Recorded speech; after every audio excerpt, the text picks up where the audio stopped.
Selamat pagi kepada Sir Safwan dan rakan-rakan saya. Kami dari grup 5 yaitu saya, Alexander Woon Kai Chong. Saya Lim Jating. Hai, saya Denny Wong Siu King. Nama saya Brian Pilo. Saya JN Patrick. Akan membincangkan tentang peraturan dan undang-undang bola tampar. Hari ini saya akan menjelaskan tentang peraturan asas bola tampar. Semasa permainan, satu pihak terdiri daripada 6 orang pemain dan tidak boleh kurang. Permainan ini dikawal oleh 2 orang referee, iaitu contohnya 2 orang ini yang berbaju putih. Dan hanya ketua pasukan yang bermain dibenarkan berhubung dengan referee semasa perlawanan. Contohnya situasi di sini. Pergerakan servis mesti dilakukan dalam 5 saat daripada bunyi whistle, iaitu selepas bunyi whistle ditiup iaitu pit, dan pemain mestilah dalam 5 saat itu mestilah memulakan servis. Dan memijak garis servis semasa membuat servis adalah salah. Dan pemain boleh kontak bola dengan menggunakan mana-mana bahagian badannya. Pemain dibenarkan bermain dengan menggunakan sebelah tangan dan juga menanduk bola. Sini ada satu contoh pemain daripada iaitu Brazil. Nama dia Fabiana Oliveira. Sekarang berumur 40 tahun. Dia adalah seorang perempuan. Sini ada videonya, boleh tonton sekejap.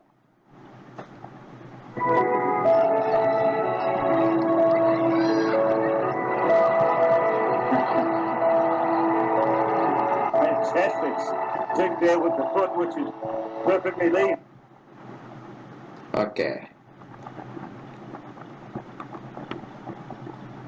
Pemain baris belakang tidak dibenarkan melejam bola semasa berada dalam kawasan serangan.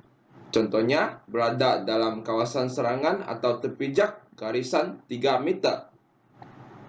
Sini ada video dia. Boleh tonton sekejap. An example of her violating that rule might be this. Okay, now where she planted and took off was in front of the 10-foot line.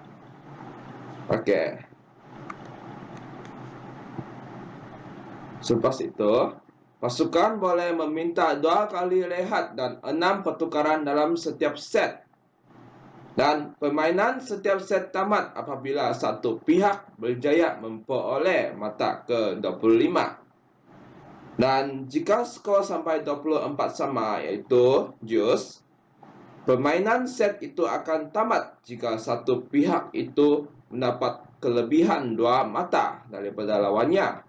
Contoh 26, 24 atau satu pasukan itu mendapat mata ke-27. Contohnya 27, 25 itu selang 2 mata.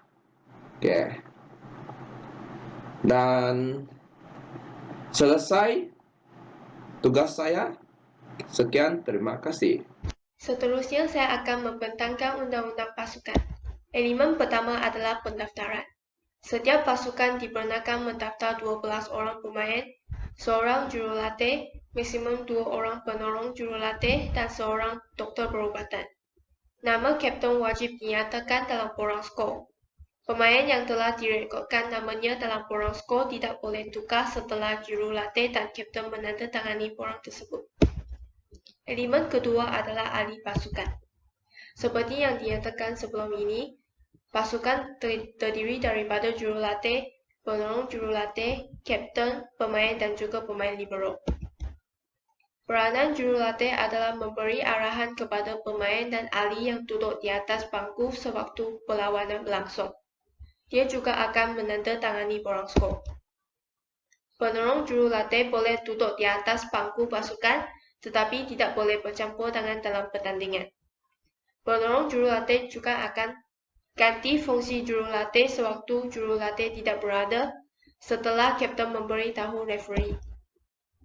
Kapten akan menandatangani borang skor dan juga dibenarkan bercakap dengan referee jika bola out of play. Dia juga boleh meminta pihak berkuasa untuk menukar peralatan, menentu posisi pasukan dan menyemak lantai gelanggang. Bagi pemain yang tidak melibatkan diri dari satu set permainan, dia akan duduk di atas bangku atau berada di kawasan memanaskan badan. Pemain libero. Setiap pasukan boleh mendaftarkan seorang atau dua orang pemain libero. Pemain libero ini akan memakai jersey yang berlainan warna daripada jersey pasukan. Dia boleh menggantikan mana-mana pemain barisan belakang, biasanya pemain tengah. Pemain libero tidak boleh membuat servis, menghadang, menyerang dengan bola di atas baras jaring atau mengumpan atas kepala semasa berada di zon tepat untuk serangan. Jadi secara ringkas, pemain libero ini hanya boleh pas bola sahaja. Elemen yang terakhir adalah susunan giliran. Setiap set permainan hanya boleh melibatkan 6 orang pemain sahaja. Tiga orang pemain akan berada di zon hadapan dan tiga permainan lain akan berada di zon belakang. Jadi ini adalah posisi dan kedudukan pemain. Yang ini akan dipanggil outside hitter. Yang berada di zon hadapan, yang tengah ni akan panggil middle blocker. Yang zon hadapan yang berada di kanan adalah right side hitter.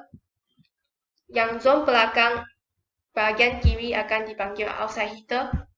Zon belakang di tengah adalah libero ataupun middle blocker. Yang last sekali ini adalah setter, orang yang membuat servis. Itulah sahaja daripada saya. Terima kasih. Peraturan berkenaan zon bebas atau dikenal sebagai free zone. Seperti yang kita lihat pada gambar raja, sukatan zon bebas di bagian belakang ialah 6.5 meter dan minimum 3 meter. Manakala di bagian tepi 5 meter dan minimum 5 meter. Zon bebas juga tempat penukaran libero dan penukaran pemain. Zon bebas juga tempat referee 1 dan referee 2. Selain itu, zon bebas juga tempat penangkap bola ialah 1, 2, 3, 4, 5, 6. Iaitu ada 6 orang penangkap bola dan tempat penjaga garisan itu di setiap sudut, iaitu ada 4 sudut. Manakala pengira mata berada di luar zon bebas, pemain juga memanaskan badan di kawasan zon bebas. Seterusnya, pemain boleh memainkan bola di zon bebas seperti menyerang dan menghidupkan bola daripada terkeluar. Jadi kita boleh lihat pemain ini menghidupkan bola di kawasan zon bebas, menyerang di kawasan zon bebas.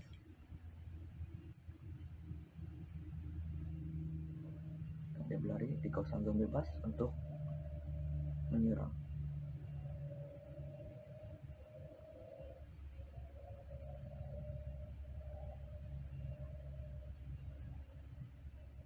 Video seterusnya, pemain ini berlari di kawasan zon bebas untuk menghidupkan balik bola tersebut.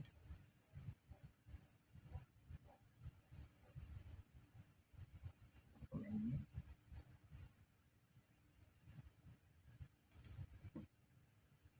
seterusnya, bola dari zon bebas pasukan lawan dan pasukan lawan haruslah memberi ruang agar pemain tersebut dapat mengantar semula bola ke gelanggangnya. Tetapi jika bola tersebut di antara antena jaring, bola tersebut akan dikira keluar. Seperti di antara ini, bola tersebut dikira keluar. Mari kita lihat video ini. Pemain ini menyambut bola di luar di zon pasukan lawannya, tapi di luar antena.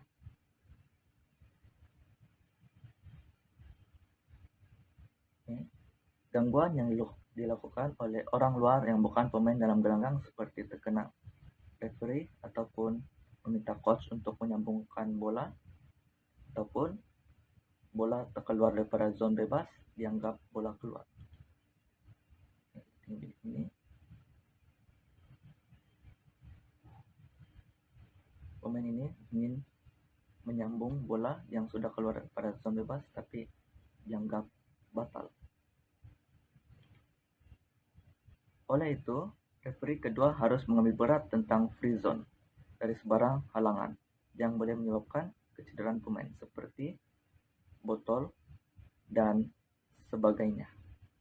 Undang-undang persediaan permainan. Nomor 1. Penentuan perlawanan. Sebelum perlawanan, pengadil pertama akan melakukan lambungan, shilling, yaitu untuk memutuskan servis pertama dan pemilihan gelanggang. Sekiranya set pertama sudah dihabiskan, lambungan shilling baru akan dilakukan semula. Lemparan dilakukan di hadapan dua kapten pasukan. Pemenang lambungan berhak memilih untuk membuat servis pertama ataupun menerima servis dari pasukan lawan, ataupun pemilihan gelanggang. Lambungan yang kalah akan menerima pilihan yang tinggal. Nomor 2. Sesi memanaskan badan.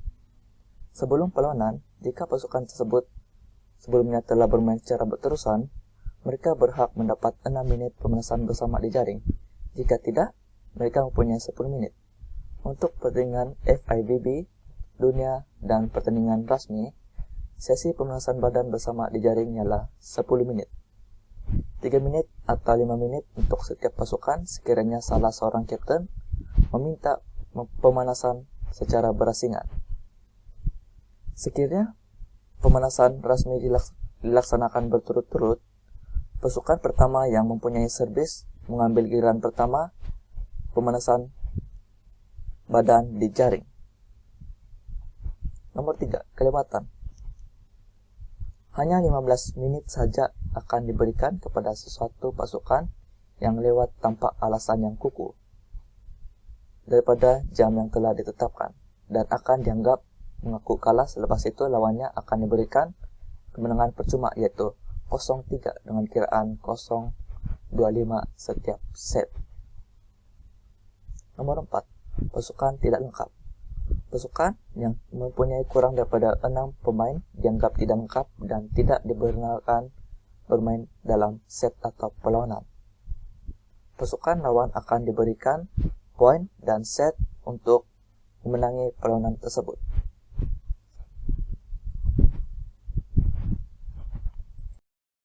Undang-undang bermain. Yang pertama, bola. Bola dalam dikira apabila bola menyentuh lantai gelanggang bermain termasuk garisan sepadannya, dan bola keluar dikira apabila sebagian bola yang menyentuh lantai adalah di luar garisan sempadan gelanggang, yang menyentuh sesuatu bahan di luar gelanggang, siling atau orang di luar gelanggang, yang menyentuh antena, tali, tiang atau bahagian jaring yang berada di luar antena.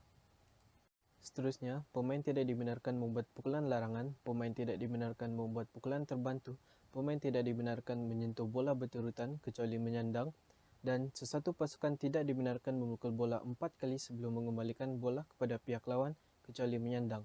Mari kita lihat contoh video. Di sini kita boleh lihat pemain libero telah memukul bola 2 kali secara berturutan dan pasukannya telah memukul bola lebih dari 3 kali. Mereka telah melanggar undang-undang bermain. Bagi 3 pukulan, kebiasaannya pukulan pertama adalah pass atau bump, pukulan kedua set dan pukulan terakhir adalah attack ataupun spike. Undang-undang bermain yang kedua iaitu jaring, di mana pemain tidak dibenarkan menyentuh bola atau pihak lawannya dalam ruang lawan, pemain tidak boleh masuk ruang lawan, dan pemain tidak dibenarkan menyentuh jaring di antara antena. Mengenai peraturan menyentuh jaring pula, pada tahun 2010, tiada kesalahan dikenakan jika menyentuh jaring melainkan ia mengganggu permainan. Tetapi, setelah berlaku konflik antara pemain dan referee, peraturan ini telah diubah sesuai, di mana menurut buku peraturan FIVB 2017-2020, ia merupakan kesalahan jika seorang pemain menyentuh jaring antara antena semasa bola masih sedang dimainkan. Ini termasuk dengan pemain yang berada dekat dengan bola, menyandang, memukul bola dan mendarat selepas merejam. Pendek kata, sepanjang permainan lebih baik jika pemain tidak menyentuh jaring. Mari kita lihat contoh video pemain menyentuh jaring. Video yang pertama.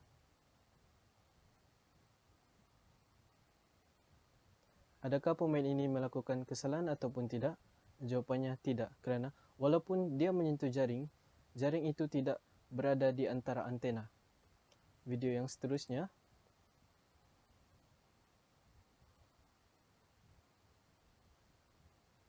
Adakah pemain ini melakukan kesalahan ataupun tidak? Jawapannya ya, kerana ia menyentuh jaring yang berada di antara dua antena semasa membuat pukulan set. Undang-undang penggantian pemain. Yang pertama, bilangan penggantian maksimum yang dibenarkan bagi sesuatu pasukan bagi satu set adalah 6. Satu atau lebih pemain boleh digantikan pada masa yang sama. Pemain pengganti boleh masuk bermain hanya satu kali dalam satu set dan hanya boleh diganti semula oleh pemain yang sama. Pemain yang telah diganti hanya boleh masuk semula dengan mengambil posisi asalnya. Pemain yang cedera atau tidak layak bermain perlu diganti melalui penggantian sah. Kita beralih kepada undang-undang berkaitan dengan pengiraan mata. Setiap pasukan mendapat mata setiap kali ia berjaya mematikan bola atau pihak lawan melakukan kesilapan. Jika pasukan yang menerima servis memenangi satu rali, pasukan tersebut akan mendapatkan servis dan juga memperoleh satu mata. Setiap perlawanan dimainkan berdasarkan 3 set terbaik daripada 5 set dengan kiraan mata rali 25 mata bagi set pertama hingga set keempat. Pasukan perlu memperoleh kelebihan 2 mata jika seri pada mata 24-24. Bagi set penentuan, iaitu set kelima, ia dimainkan dengan kiraan mata rali 15 mata. Perkara yang sama berlaku sekiranya mata seri 14-14 di mana sebuah pasukan perlu memperoleh kelebihan 2 mata. Untuk set penentuan, pasukan bertukar gelanggang apabila mana-mana pasukan mencapai mata 8. Seterusnya, undang-undang berkaitan putaran. Apabila pasukan yang membuat servis memenangi hak untuk membuat servis, semua pemain perlu memutar satu kedudukan mengikut arah jam, di mana pemain di posisi 2 akan berputar ke posisi 1, pemain di posisi 1 akan berputar ke posisi 6, dan begitu juga seterusnya. Sila lihat gambar raja untuk lebih jelas. Seterusnya, putaran servis. Apabila servis dilakukan, pemain-pemain dibenarkan bergerak bebas di atas gelanggang sendiri dan zon bebas. Pasukan yang mendapat hak servis, pemain-pemainnya harus berputar satu posisi mengikut arah jam. Seterusnya, undang-undang berkaitan rali. Perkara berikut akan menyebabkan sebuah pasukan kehilangan rali. Yang pertama, bola menyentuh lantai dalam gelanggang permainan sendiri. Bola menyentuh seseorang pemain dan keluar dari gelanggang. Bola dimainkan melebihi 3 kali kecuali menghadang. Bola disentuh oleh pemain yang sama sebanyak 2 kali berturut-turut. Seorang pemain menyentuh simpai atau lebih dikenali sebagai pita putih atas jaring. Seorang pemain melintasi garisan tengah dan masuk ke gelanggang pihak lawan. Seorang pemain tidak boleh memegang, membawa atau membaling bola. Seorang pemain barisan belakang merejam bola atas paras jaring dalam kawasan serangan 3 meter. Libero merejam bola atas paras jaring atau berusaha untuk menghadang di jaring. Libero mengumpan di kawasan serangan 3 meter untuk perlakuan rejaman. Hal-hal ini akan menyebabkan sebuah pasukan kehilangan rali dan pihak lawan akan menerima 1 mata. Semua undang-undang di bawah MAVA, Malaysia Volleyball Association, dan FIVB, Persekutuan Bola Tampar Antarabangsa, hendaklah diikuti. Itu sahaja daripada kami, Kumpulan 5. Sekian, terima kasih.